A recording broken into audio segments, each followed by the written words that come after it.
célébrerai de tout mon cœur. Je te bénirai dans ton saint temple et je glorifierai ton nom, Jésus. Et soleil levant, louons l'Éternel, glorifions Jésus. Louons l'Éternel, car il est amour. Louons l'Éternel, glorifions Jésus. Louons l'Éternel, car il est amour.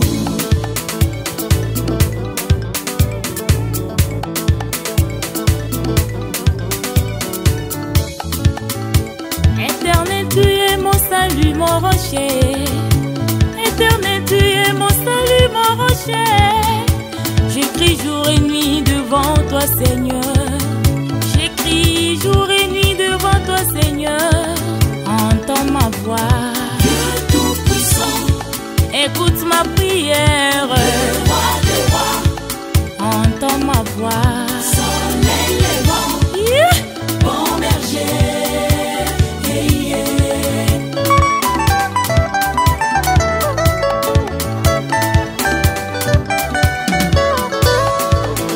Bisoto tomboli mingongo poya koyembela yo.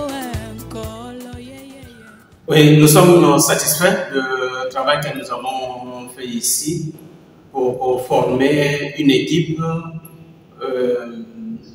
pour que cette équipe soit en mesure d'animer, de sensibiliser des personnes pour la question de la protection des mineurs et des personnes vulnérables. Mais nous n'avons pas commencé le 14. Le 14, c'était effectivement une grande conférence qui était ouverte à tout un grand public. Mais le 13, déjà, nous avions entretenu le scolastique. Donc, on a donné aussi une conférence au Scholastica pour le même but, surtout là, c'est avec une perspective de la formation pour les candidats qui veulent devenir des prêtres et aussi des pères. C'est eux que vous appelez scolastiques. Oui, c'est exactement. Donc cette question-là aussi est importante pour les candidats au sacerdoce. C'est dans ce sens-là que nous avions commencé d'abord par les animer, les sensibiliser sur cette question et leurs formateurs ensemble, quoi. Et puis, le 14, c'était la grande conférence qui était ouverte à un grand public et la salle était pleine. Nous étions très, très satisfaits pour cela. Et on a eu des interventions même de la sœur Marie Lembo de Rome, que nous l'avons joint par Zoom. En visioconférence. En visioconférence, oui. Alors que c'était très intéressant et très animé. Et nous sommes donc contents. L'abus de confiance, l'abus de pouvoir et d'autorité sont des cas graves qui ruinent sérieusement le monde et en particulier la mission apostolique et prophétique de l'Église, l'identité des évêques, des prêtres et des personnes consacrées. C'est une situation choquante et dramatique qui secoue le monde et l'Église aujourd'hui. Les déchirures, la souffrance des victimes d'agressions sexuelles et d'autres abus similaires sont profonds et nous sommes pris de vertige lorsque les médias en parlent et commentent. Les 3 derniers papes ont invité l'Église et l'ensemble des croyants à entreprendre un travail de vérité dans une démarche de conversion avec l'aide de l'Esprit de Dieu. C'est en vue de la lutte contre les abus sur les mineurs et les personnes vulnérables que le présent atelier de formation est organisé. Je remercie tous ceux et toutes celles qui y prennent part. Je remercie particulièrement le Père Louis Lougain, supérieur général de missionnaire de Marie-Immaculée, et son conseil d'avoir financé et voulu la tenue de cet atelier ici à Kinshasa, en République démocratique du Congo. Je salue en même temps les animateurs de cette session, le père Constant Kégué et Thomas Pam, tous deux venus de la Maison Générale des Missionnaires Oblates de l'Afrique Immaculée. Les travaux d'animation et de sensibilisation que vous faites est bien utile pour nous tous. Il nous permet de comprendre que nous sommes tous appelés à donner un témoignage de foi au Christ et d'amour pour le prochain. Ce témoignage consiste à donner un exemple lumineux de vertu, d'intégrité et de sainteté. Il revient à tous les fidèles du Christ, laïcs consacrés, prêtres, de comprendre toujours mieux les dommages physiques, psychologiques et spirituels infligés aux victimes et à la communauté des fidèles. Pour que ces crimes, sous toutes leurs formes, cessent et ne se reproduisent plus, il est urgent que chacun de nous emprunte le chemin de la conversion, une conversion sincère et profonde qui se vérifie par des actes concrets et efficaces, si bien que la sainteté personnelle et l'engagement moral de chacun de nous puissent contribuer à promouvoir la pleine crédibilité de l'annonce de l'Évangile et l'efficacité de la mission de l'Église. Il nous faut un nouveau départ et un nouveau style de vie, une autre façon d'être et d'exercer le ministère sacerdotal et pastoral et d'être disciple de Christ. J'invite donc chacun et chacune à se renouveler à la lumière de l'Esprit Saint et de la parole qui nous sanctifie. Avec ces mots, je déclare ouvert l'atelier de formation des formateurs pour la protection des mineurs et des personnes vulnérables. Je vous remercie. Je vais juste circonscrire le contexte de notre programme de sensibilisation. Et la sœur Lengo, à 11h, va intervenir de manière plus détaillée sur la question de la protection des mineurs. Moi, je vais seulement expliquer pourquoi ce programme et qu'est-ce que nous allons faire de 14 donc aujourd'hui jusqu'au 16. Je répète que par rapport à ce comportement, la personne peut commencer à se faire désigner. Je ne suis pas aimé pour apprécier.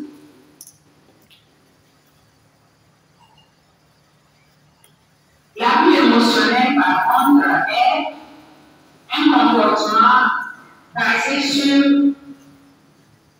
les insultes. Insulter les personnes plus jeunes. Quand tu le vois bien, tu n'apprends rien. Tu es toujours comme ça, tu ne changes pas. Regarde-moi sa tête. Regarde comment tu es. Grosse tête, gros yeux, ainsi de suite. Ce sont des paroles parfois répétées qui peuvent avoir une influence. Et il s'agit de l'abus émotionnel. L'abus émotionnel, c'est ce qui peut se passer dans la famille quand on compare les enfants. Toi, tu ne sais rien faire. Regarde comment ton frère est brave. Ou les préférences dans les familles aussi peuvent entraîner. Et où certains enfants, tu devrais comme eux, pour bien faire, ils ne peuvent faire aucun effort, ils ne peuvent pas grandir, ils ne peuvent pas évoluer, et que c'est les autres qui le savent mieux faire. Les comparaisons dans les familles peuvent aussi entraîner des situations qui sont, quand c'est répété, ça affecte l'estime de la personne. Et c'est pour cela que c'est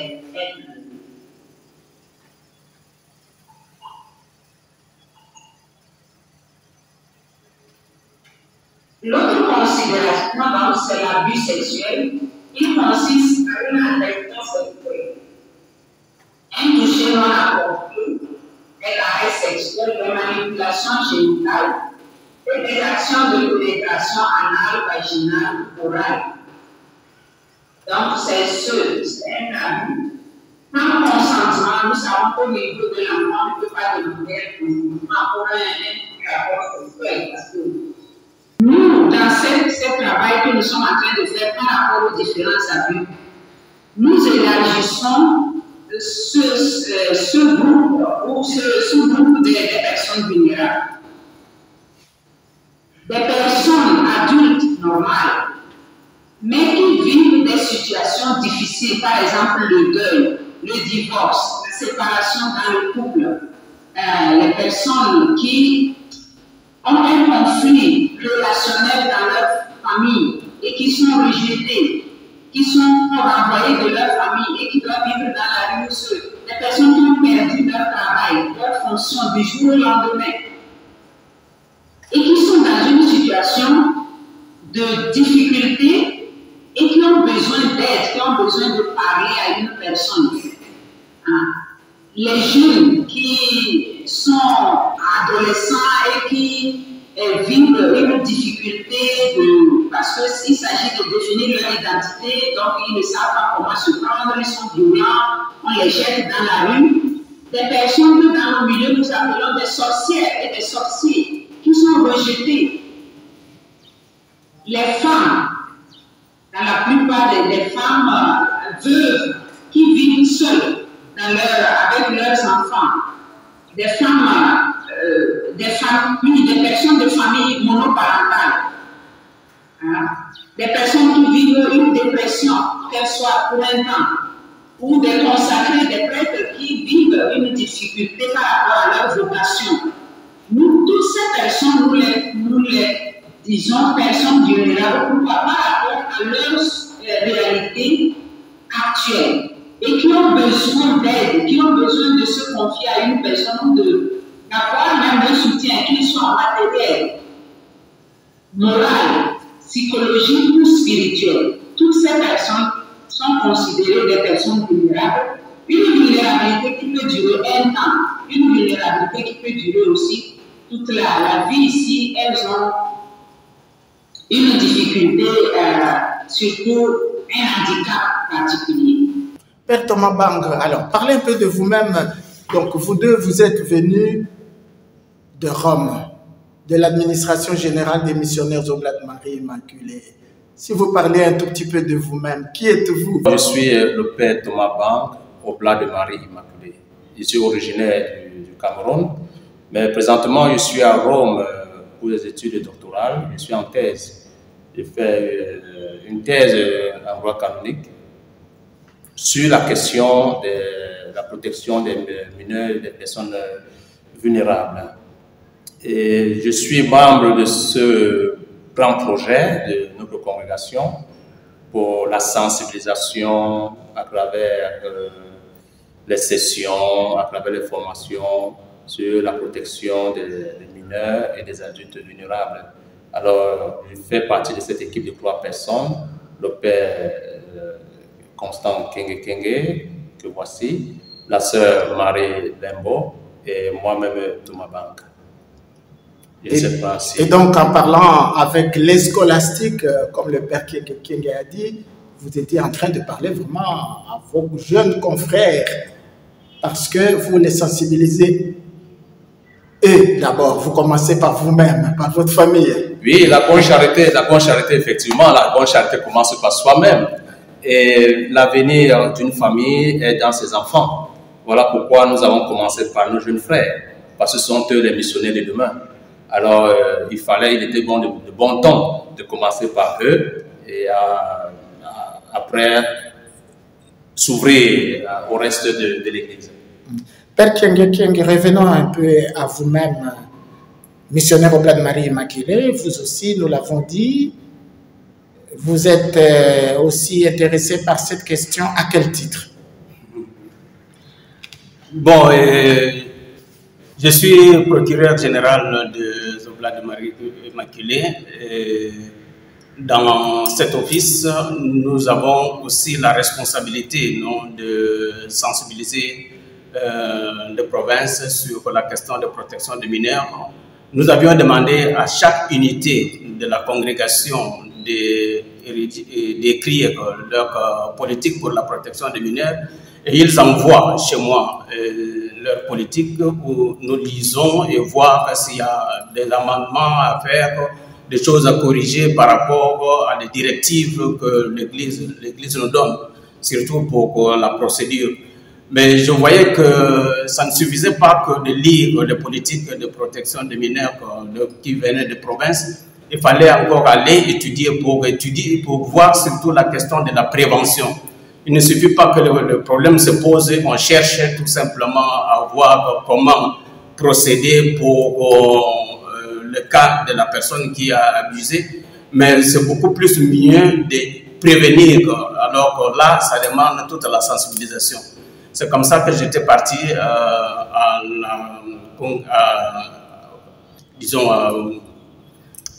la Grégorienne, à l'université de la Grégorienne, pour une formation sur la protection des mineurs. Et c'est là que j'ai rencontré la sœur Lembo qui est donné cours, qui m'a alors enseigné sur cette question-là. C'est dès lors nous avons pris cours, on a compris qu'il y a vraiment la question fondamentale de l'identité, plutôt de la dignité des personnes qui est mise en jeu, et donc il faut nous engager de tout notre cœur pour sensibiliser des personnes sur cette question de la protection des mineurs. Père Kenge, si on entend procureur que vous êtes, vous avez dit que vous êtes procureur, n'est-ce pas? Oui. Un procureur, c'est un accusateur. Mais vous voilà embarqué dans une tâche de sensibilisation, de prévention, comme vous avez dit. Et en fait, on ne connaît pas le droit, donc vous êtes vous-même juriste, canoniste aussi, et vous faites ce travail de sensibilisation, vous dites, pas seulement pour les Oblats, mais dans l'Église, parce que vous êtes associé avec une religieuse qui n'est pas oblate. C'est exactement, nous sommes associés avec la sœur Lembo. Ce n'est pas tout simplement que c'est la question qui regarde les Oblats, mais les Oblats sont impliqués parce que la question est fondamentalement ecclésiale. C'est partout dans l'Église, nous avons des orientations de l'Église qui nous impliquent pour pouvoir sensibiliser de manière à prévenir que des cas d'abus dans l'Église. Alors, et aujourd'hui, il est important de nous associer toujours avec d'autres, pour pouvoir travailler et réaliser la mission ensemble avec d'autres personnes, que ne soit pas tout simplement de votre institut ou de votre congrégation, mais cette ouverture-là est une richesse qui nous permet de mieux réaliser la mission de l'Église aujourd'hui. Alors, mes pères, l'ouverture de la session, au moins l'ouverture officielle, c'était donc au Scholastica Saint-Eugène de Masno à Kinshasa, Kintambo. Après la conférence du Père Kenge, après l'intervention de Sœur Lembo par visioconférence, il y a eu des réactions de l'auditoire. Alors nous allons écouter quelques questions, quelques interventions.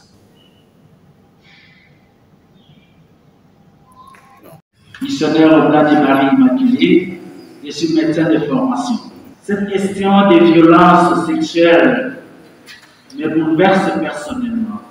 Mais je me réponds, ma soeur, au regard de la traite négrière, de l'esclavage,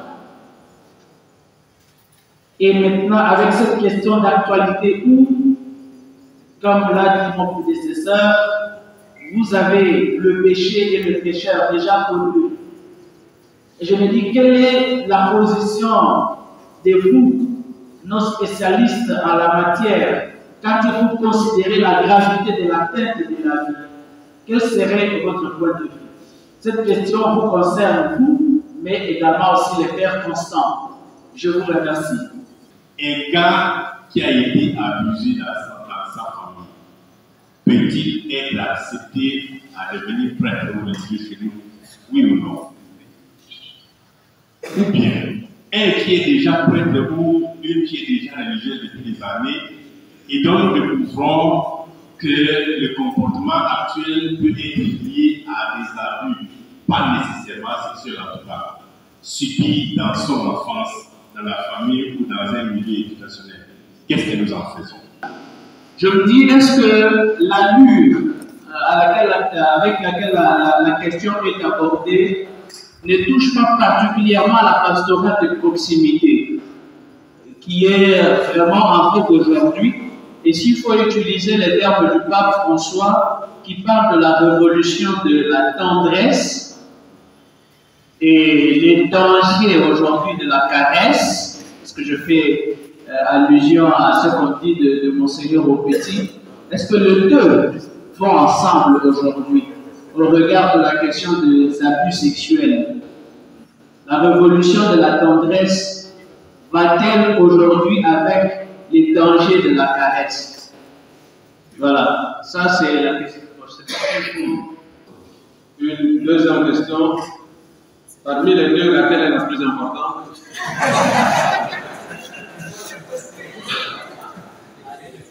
Elle se présente. Merci beaucoup pour la parole. Moi, c'est Maman Aimée de la paroisse Seigneur de du Doma, amie des Oblats. Nous, membres de l'Église, nous sommes obligés, nous sommes appelés à sensibiliser pour rendre nos paroisses, nos quartiers, nos familles, notre environnement sain. Maintenant, qu'est-ce que vous me direz, ou qu'est-ce que vous me direz, moi, à un papa à qui on a sensibilisé, puisque à la sensibilisation de binaires, ça a commencé, comme vous avez dit, les habits ont commencé il y a longtemps. Qu'est-ce que vous me direz à un papa qui a été sensibilisé, un papa polygame, s'il vous plaît, après la sensibilisation, la même nuit, qui fait un habit sexuel avec un habit à un mineur de 5e primaire, à qui l'État, puisque nous devons rendre notre environnement sain, nous devons chercher qu'il y ait la paix, à qui on met à la disposition de l'État, mais quelques heures après ma soeur, puisqu'il est le grand frère d'eux, puisqu'il est le neveu d'eux, il est libéré et il se promène dans le quartier comme il veut. Maintenant, nous qui avons sensibilisé, nous qui avons demandé qu'il y ait la paix, qu'il y ait un environnement sain, qu'est-ce qu'on peut faire de pareils gens? Est-ce que vraiment faut-il continuer ou comment? Merci. Est-ce qu'on pourrait aussi, par exemple, engager une réflexion par rapport à l'homosexualité qui, chez nous dérange, qui est vraiment une abomination? Je vois qu'au niveau de l'Église universelle, on n'en parle vraiment pas du tout, mais c'est quand même un problème. Et nous, comme Africains, pour notre culture à nous, africaine, c'est quand même une abomination. Il faudrait peut-être intégrer cela comme un des points sur lesquels l'Église devrait réfléchir dans notre contexte. Voilà, merci. J'aimerais qu'on ramène les abus sexuels sur le même niveau que les autres abus. Qu'on ait un œil sur tous les autres abus de la même manière. Parce que j'ai peur qu'on sortir d'ici, qu'on dise que nous sommes partis parler des abus sexuels. Non. Des abus. Nous sommes partis parler des abus et ils sont multiples. Et que tous les abus, c'est grave. Père Thomas Bang, vous n'êtes pas intervenu le mercredi 14, vous étiez à l'œuvre à un autre endroit où nous nous trouvons en fait à Kinshasa, cette fois-ci à Saint-Éloi, dans la maison d'accueil Saint-Éloi. C'était un autre jour, une autre activité après les conférences d'ouverture. Maintenant, vous aviez un groupe plus restreint. Pourquoi faire? Oui, il faut d'abord savoir que je ne suis pas intervenu le mardi parce que le travail était organisé, chacun avait son rôle à jouer. Alors moi, j'intervenais plus dans les ateliers, donc la pratique, la formation même des formateurs, comme nous avons dit. C'était un groupe restreint de personnes qui devaient continuer le travail sur le terrain après nous.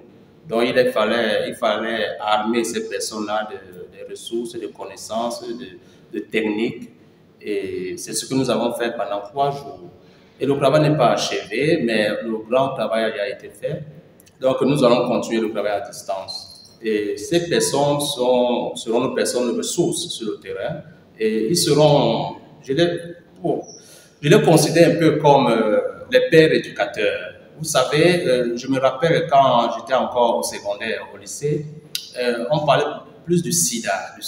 Alors, il fallait former certains jeunes qui devaient aller dans des quartiers, dans des familles, dans des villes, dans les paroisses, dans des milieux jeunes, sensibiliser la population, sensibiliser les jeunes, sensibiliser les parents. Et c'est ce que nous faisons maintenant avec la question des abus. Parce que l'abus n'est pas seulement sexuel. Nous avons vu les différents types d'abus dans nos cultures, dans la société en général. Il y a plusieurs types d'abus. Alors ces gens-là et ces personnes-là sont donc pour nous comme des pères éducateurs qui doivent rentrer dans leur milieu de vie, dans leur milieu de travail, sensibiliser pour une prise de conscience collective. Avec des techniques que vous leur avez apprises. C'est évidemment. Des paroles, des écoles, des familles. Donc ça va nous prendre peut-être des mois et des mois pour atteindre un grand nombre de gens. Mais si on était les doubles de ces que vous avez invités, ça serait encore mieux. C'est ça ma vision. Okay. Vous savez, au départ, le programme, c'était on devait se déplacer. Donc on devait aller vers Kikwit, Ifwanzondo, tout ça, et certains endroits là où il y a des oblats, la distribution des oblats. Mais ça devait être plus avec les enseignants et les élèves, les parents d'élèves et tout ça. Mais alors, quand on nous avait dit que il y a grève par endroit, grève des enseignants et tout ça, on a donc dit que bon, on reste ici à King et on va donc faire venir quelques enseignants du Diopa, de Kikwit et du Fanton et les gens ici en paix. C'est démarrer. Ça nous demande, nous pouvons démarrer parce que nous avons déjà la formation, nous avons la matière, mais ça demande vraiment qu'on puisse nous soutenir. Oui, qui est le moyen. S'il n'y a pas de moyens, nous serons limités. On peut avoir la matière. Si on n'a pas les moyens, c'est pas toujours, ça sera en train de toucher. Le père Honoré a pris acte. Oui, mon frère. Une question. De la formation. Nous avons, en dehors des gens comme nous, par exemple, nous avons d'autres ONG. Donc, les connaissances que nous avons acquises, nous avons des appliqués. On a ajouté ça dans la mission pour notre ONG. Et là, la question que je me pose là, c'est pour ceux qui ne font pas partie de notre ONG, nous la passons. Parce qu'il y a des gens qui sont venus de différentes provinces, différents milieux. Alors, je ne sais pas. Et aussi sur le terrain, ils vont agir en tant qu'équipe. Parce qu'en agissant comme individu, c'est pour lui un grand risque. Si, par exemple, il y a une personne qui dénonce un monsieur X qui est influent, en tout cas, ce sera un danger pour la personne en question. On peut s'occuper de lui d'une manière ou d'une autre. Et je ne sais pas si la mission que nous avons ici sera continuée dans ce sens-là. Une petite chose reste une petite chose. Mais la fidélité dans les petites choses est une grande chose. C'est un truc qui dirait ça. Oui, mais les gens, pour la question, ils vous ont posé. Je vous ai dit au départ que nous avons donné aux pères qui organisaient ici sur place les conditions pour inviter ceux qui vont participer aux ateliers. Voilà pourquoi vous voyez plus d'enseignants. Pourquoi? Parce qu'on devrait normalement se déplacer pour aller vers les écoles. Mais nous n'avons plus effectué ce déplacement. Alors on a donc invité les enseignants de certaines écoles. Ils vont commencer d'abord, leur premier rôle, c'est d'implémenter cela dans leur école. le respect de la dignité de la personne, le respect des droits des enfants, éviter qu'il y ait des abus à l'école. Si déjà à l'école peut déjà faire cela, ça sera une très bonne chose, ça sera déjà quelque chose de gagné. Donc ce n'est pas, on ne leur dit pas d'aller organiser dans les villages un peu partout, déjà à l'école, là ils sont. Voilà pourquoi on a demandé que certains enseignants de l'école, les curés, les prêtres ou bien les responsables d'établissement que les ont envoyés, c'est parce qu'ils veulent que cela soit respecté dans l'école. Donc vous qui partez là, le premier lieu de mission, c'est dans vos écoles. Et après vous verrez donc avec vos curés et ou bien le responsable de l'établissement, comment étendre ça peut-être au niveau de la paroisse, au niveau de votre territoire, et ainsi de suite. Mais votre premier lieu de mission, c'est d'abord à l'école. Nous avons tous vu qu'il y a beaucoup d'abus à l'école. Il y a beaucoup d'abus à l'école. Alors il faut y avoir commencer par lutter contre ces abus. Et une chose importante, c'était d'abord que, et nous l'avons dit ici, être transformé soi-même. J'étais content pendant l'évaluation, là où c'était parmi nous, on prit conscience. C'était, on dit que maintenant, avec mes enfants, je vais éduquer mes enfants en respectant les droits de mes enfants, je vais apprendre à mes enfants. C'est déjà quelque chose. Si on commence déjà à la maison, les abus se passent où? Selon les recherches, plus de 60% des abus, c'est dans les familles. C'est dans les familles. Alors si déjà, nous sommes un peu une vingtaine, si chaque personne dit dans ma famille, je vais quand même veiller qu'il n'y ait pas d'abus. Vous voyez que voilà au moins 15 familles. Là où, et dans 15 familles, il y a plus de 5 enfants. Donc voilà pourquoi j'ai commencé par dire une petite chose reste une petite chose. Mais la fidélité dans les petites choses est une grande chose. Ne rêvons pas d'abord construire la tour Eiffel maintenant. Commençons à faire des travaux, des fourmis, petit à petit. Et cela donnera un grand résultat. Merci. Alors, Père Kienge, ces personnes qui ont suivi cette formation, ces formateurs que vous avez formés, hein, on va parler comme ça de la formation des formateurs, c'est qui? Est-ce qu'il y a une identité à ces personnes, un profil? Bon, nous avons demandé à l'équipe provinciale du Congo de nous présenter une équipe avec laquelle on devait travailler dans cette perspective-là. Alors, on a appelé des enseignants, disons d'autres personnes de la paroisse, un peu des institutions où les Oblats œuvrent, non? Pour d'abord envoyer 2 personnes, ils étaient toujours 2. Même à l'université, il y a un groupe qui est venu aussi de l'université de Manzuno pour suivre la formation. Il y a des formateurs du Scholastica qui sont aussi venus. Il y a même les curés des paroisses qui sont venus pour suivre cette formation. Et il y a aussi de l'Angola, un autre confrère qui est aussi venu, puisque l'Angola va aussi être comme notre antenne dans ce travail de sensibilisation. Et lui, il travaille dans la paroisse. Donc, on a essayé de toucher toutes les institutions de notre province pour pouvoir avoir des représentants dans chaque institution, de manière que le message passe à la base, on dirait. Père Thomas Banga, qui d'autres vous avez reconnu dans ce groupe? Qui d'autres étaient là? D'abord, il y avait des ONG qui étaient représentées. Et ces ONG travaillent déjà sur... ils sont déjà sur le terrain. Il y a une ONG qui se spécialise même de la lutte contre les abus dans les écoles et les universités. Et cela nous a beaucoup fait plaisir parce que ce sont des gens vraiment de référence, on peut dire, sont des personnes ressources pour nous. Et nous avons, à travers eux, à travers le travail qu'ils font, nous avons appris beaucoup, nous aussi, de certaines cultures. L'objectif était d'aller voir dans nos cultures les abus qui sont dans nos cultures. Et nous avons pris conscience, et ceux qui ont participé à la session ont pris conscience. Je suis d'abord Madame Marie-Louise Katwebeji.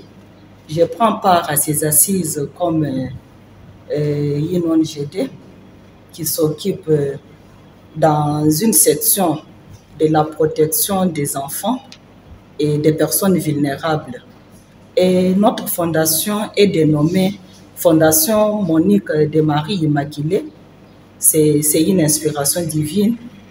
Et comme le nom l'indique, elle reprend les noms des deux filles d'une grande famille, Monique et Marie Immaculée, qui l'une de reste mémoire, Monique, qui était religieuse, servante des pauvres, qui s'occupait dans des travaux similaires, et la famille l'avait pris comme modèle, et nous avons conseillé une idée de continuer avec les activités pareilles. Dans nos objectifs, nous prenons l'autonomie de tout être humain en se focalisant plus sur les personnes vulnérables. Dans les personnes vulnérables, hormis les enfants, nous avons les filles mères et les filles mères, nous avons les personnes vivant avec handicap, et c'est ça notre cible. Nous travaillons pour investir dans la jeunesse avec l'éducation et pour aussi initier, accompagner les vocations, c'est-à-dire ceux qui veulent aller au mariage ou dans la vie religieuse, nous accompagnons avec les conseils. Nous sommes une consultance au fait. Voilà, je m'appelle Zigireka Chalidia. Je suis présidente de l'ONG Lamasco. Lamasco signifie lutte contre les antivaleurs en milieu scolaire et en milieu académique. Nous avons commencé cette lutte depuis pratiquement 2011.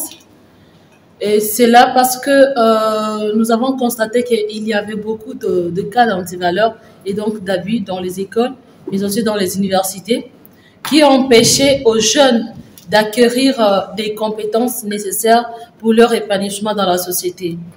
Alors nous avons commencé ce travail de sensibilisation et aujourd'hui nous nous sommes transformés en cette ONG qui lutte vraiment d'une manière efficace dans les écoles comme dans les universités, mais aussi dans la société d'une manière générale, particulièrement dans les églises, étant donné que les églises regroupent plusieurs jeunes. Donc aujourd'hui, nous avons eu la grâce de suivre cet atelier qui a commencé par la conférence et nous avons été suffisamment enrichis et outillés quant à nos objectifs. Donc nous retournons dans notre structure. Nous allons faire une séance ou quelques séances de récapitulation auprès des autres membres de notre structure. Question d'être nombreux à avoir participé même d'une manière indirecte, afin que lorsque nous allons nous déployer sur le terrain, que nous puissions réellement apporter un changement dans la société congolaise. Merci beaucoup. Moi, c'est Madame Kalangeme. Je viens du diocèse d'Idiofa, précisément de la paroisse Saint-Charles-Luanga, chez les Oblats. Et cette formation nous a vraiment interpellés. Et nous nous sentons obligés de changer quelque chose dans nos milieux de vie, que ce soit dans nos écoles, que ce soit dans nos familles, que ce soit dans nos universités, dans nos paroisses aussi.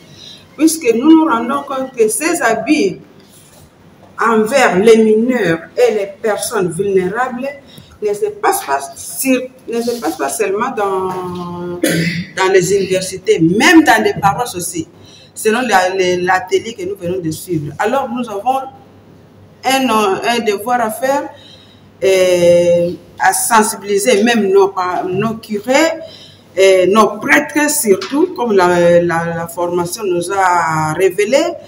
Et selon les statistiques prises lors des ateliers, on nous a même révélé que 330 000 mineurs et personnes vulnérables ont été abusés des prêtres. Donc nous avons ce devoir-là de sensibiliser même dans nos paroisses.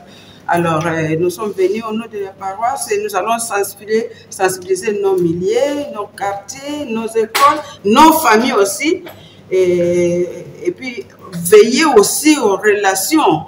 Hein? L'atelier nous a interpellés pour dire qu'il faut que les parents veillent aux sortes de relations qu'ils tissent avec les différentes personnes.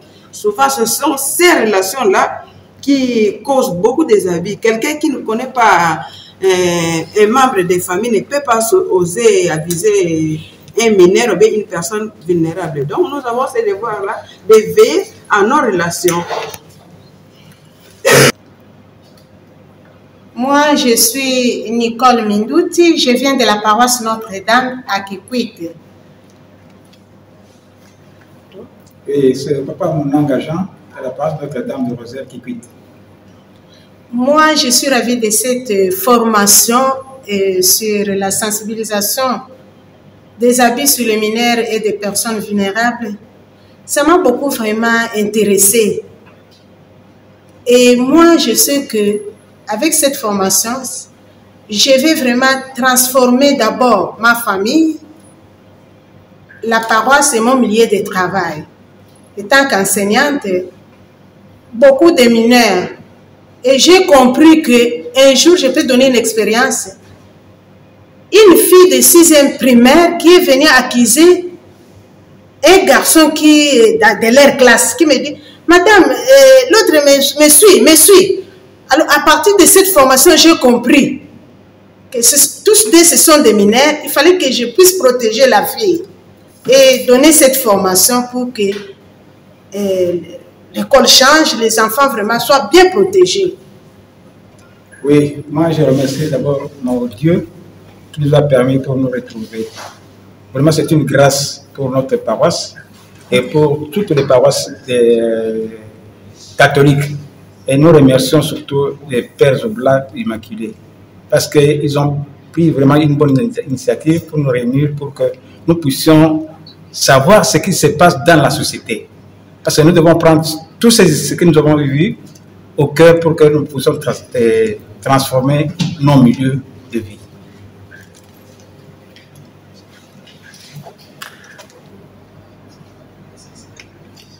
C'est le Père Paulo Sango. Je viens de l'Angola. Je sais pour cette formation sur les abus mineurs, personnes vulnérables. Et en fait, cette formation vient juste de mes capacités, puisque c'est un travail que je faisais ou j'ai fait déjà, mais sans beaucoup d'outils. À partir de cet atelier, je crois que je suis outillé pour aider mes frères et puis à faire encore la sensibilisation davantage. Merci. Je suis Liliane Mounoko, coopératrice oblate missionnaire de l'Immaculée, et je suis contente d'avoir assisté à cette session vu les problèmes qui rongent notre Église et notre société en ces jours.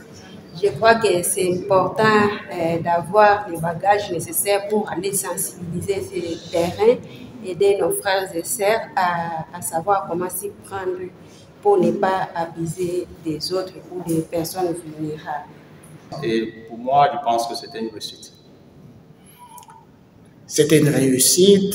Et le dernier jour, le supérieur provincial des Oblats en République démocratique du Congo et en Angola, le père Joseph Ntumba, qui avait ouvert les travaux, est revenu pour la clôture, mais surtout, avec lui, vous avez remis des brevets aux participants. J'imagine que ce n'était pas seulement des brevets de participation, mais c'était aussi pour dire que vous avez réussi ensemble à faire le travail que vous aviez attendu.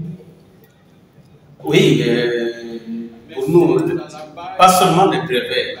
Évidemment, le brevet dans cette perspective-là, de dire qu'ensemble, on a réussi le travail abattu et nous sommes très contents. Ça va continuer,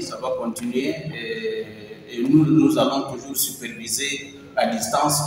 D'abord quand ils vont faire des restitutions à la base, mais aussi quand ils auront des besoins, quand ils auront découvert à certains endroits les problèmes spécifiques d'abus, les types d'abus qu'ils vont découvrir, qui méritent une sensibilisation, un travail encore de ces gens sur place. Nous allons toujours les accompagner. Mais surtout, nous leur avons donné le matériel, c'est-à-dire que tous nos textes, et ce que nous appelons des kits même de travail technique qui va les servir quand ils vont animer, ils vont s'en servir. Donc, dirons que c'est toute la formation complète qui n'a pas été tout simplement de suivi, mais ils ont des matériels qu'ils pourront aussi consulter quand ils seront sur le terrain. Et dans ce sens-là, nous sommes vraiment très très satisfaits. Même vous avez vu le visage, le sourire qui était à la fin de l'atelier, qui signifiait, qui était l'expression vraiment de leur satisfaction. Parlant de la présence du père provincial, le père Touba, provincial de la province au Plat du Congo, je voudrais souligner ici toute ma gratitude. D'abord, la gratitude de toute l'équipe pour sa détermination, sa participation, son encouragement et surtout l'organisation. Nous avons constaté que le père provincial et toute l'équipe de la province, ils ont suivi les travaux du début jusqu'à la fin. La forte mobilisation, la participation des membres, la détermination de la province pour que ce projet réussisse. Et je pense même que le moment est indiqué pour dire que le Congo, la province au Plat du Congo, a joué là son rôle de leader en Afrique comme province. Et nous pensons que sur la question de la protection des mineurs, les donateurs ou bien alors les ONG peuvent vraiment compter avec cette province. Parce que nous avons vu, nous avons touché de nos mains la détermination de toute une province qui se levait comme un seul homme pour accompagner ce projet, pour sensibiliser ensemble. Nous avons suivi lors du discours d'ouverture du père provincial et aussi à la clôture. Là, il a toujours encouragé les participants et souligné l'importance de cette question dans l'Église. On parle aujourd'hui de la synodalité. Je pense que c'est une question qui mérite, pour une bonne réponse à cette lutte, il faut la synodalité. Il faut que nous travaillions en synergie pour cela. Et je pense que la province du Congo joue sur rôle. Alors, si le Congo est leader, cela veut dire que d'autres viendront, d'autres suivront. Où est-ce que vous en êtes avec ce programme, ce projet au niveau de la congrégation des Oblats? Oui, il y a déjà jusqu'ici certains supérieurs majeurs qui ont manifesté, n'est-ce pas, la volonté de recevoir ces travaux. Il y a par exemple la délégation du Sénégal. Il y a la délégation du Sénégal et nous pensons aussi à la province du Cameroun. Et même la mission de l'Angola a manifesté aussi sa volonté. Et la mission de l'Angola, c'est une mission du Congo. On voit encore le rôle du leader. Mais le problème de l'Angola, nous réfléchissons encore parce qu'il y a un problème de langue, il faut le portugais. Et ils nous ont rassuré qu'il y aura des traducteurs. Donc, nous allons étudier la question. Alors, vous avez évoqué la présence des membres d'organisations non gouvernementales. Est-ce que ces membres n'ont pas exprimé le désir aussi de faire du chemin avec autrement, peut-être à une échelle plus grande?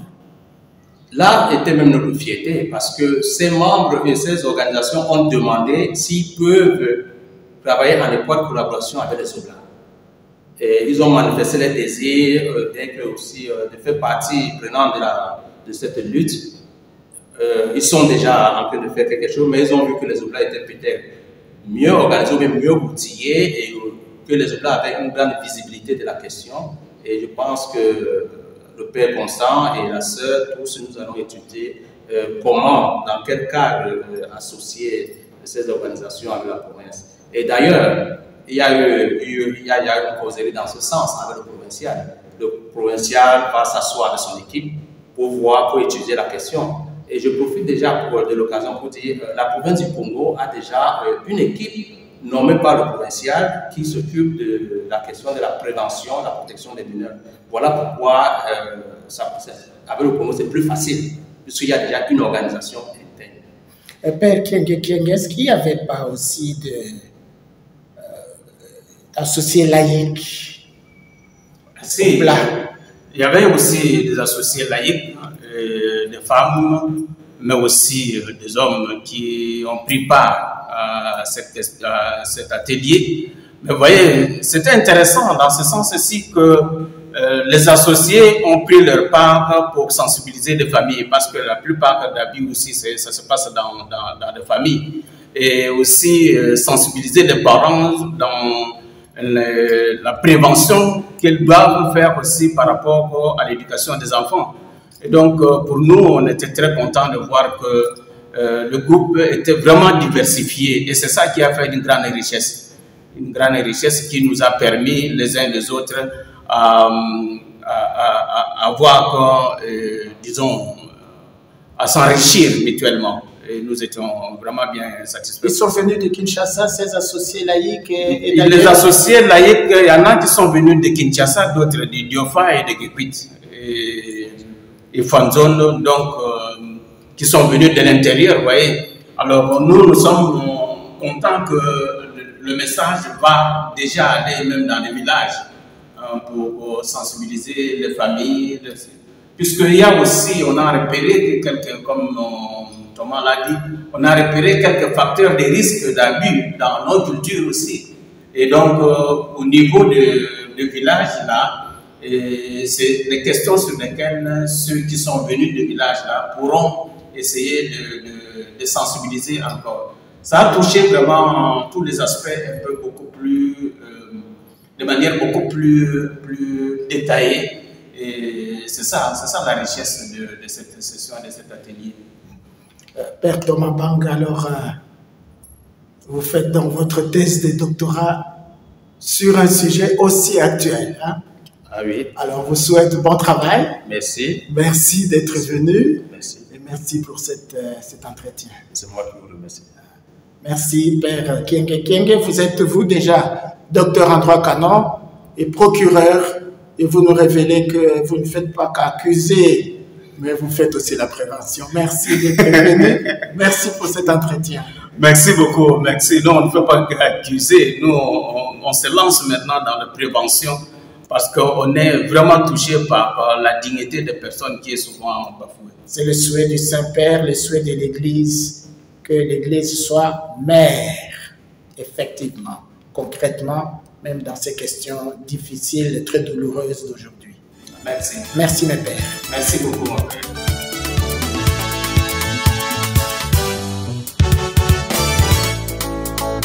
Je te célébrerai de tout mon cœur. Je te bénirai dans ton saint temple et je glorifierai ton nom, Jésus. Soleil louons l'Éternel, glorifions Jésus. Louons l'Éternel, car il est amour. Louons l'Éternel, glorifions Jésus. Louons l'Éternel, car il est amour.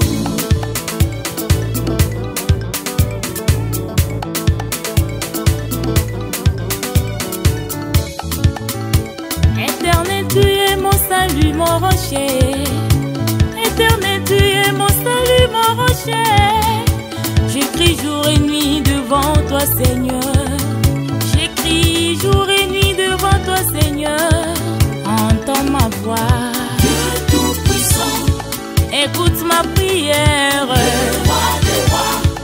Entends ma voix.